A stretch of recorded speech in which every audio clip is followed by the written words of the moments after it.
Vincent. Michael Scurlock is a former NFL player there in Charlotte, former deputy sheriff who ran for sheriff in York County, South Carolina. Michael, thank you so much for being with me today. Brooke, thank you for having me on. I know that you know Officer Vincent personally. Tell me how you know him. Well, Vincent and I, we shared a Bible study together.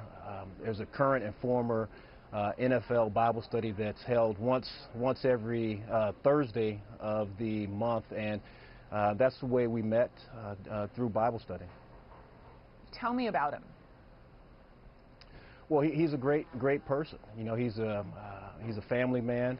I know he's recently gotten married, I think within the last year and a half, but I've only known great things about Brent.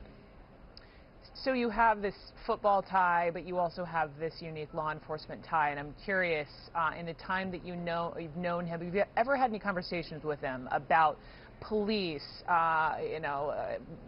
excessive use of force, black men being killed in this country?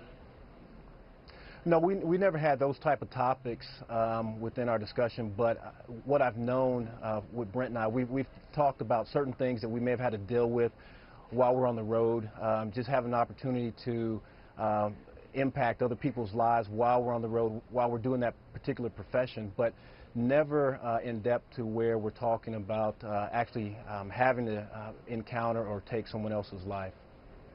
Let me ask you, Michael, as someone who's lived in Charlotte for a while, I mean, you've heard both sides of the story as far as what happened. You know, his family, the victim's family, says it was a book that he had. He was reading a book. You know, police say, no, it wasn't a book. They haven't found a book. He had a gun. I mean, what do you make of these two totally different narratives? Well, I think that's why it's always important for us to wait and find out all the details in a particular case. At this point in time, I have not seen any video, dash cam video, any cameras, shots of as far as what took place, and I think the majority of the public, I believe, feels the same. But I think it's always best before we make any rush decisions to find out exactly all the details of what took place.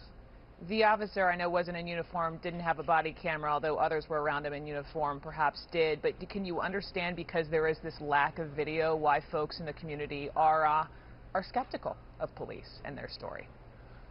Well, of course, I think when you see video, actual video, where things have taken place, and then you see where police officers have been discredited by what is even shown on the video, I could see why there's distrust in the community.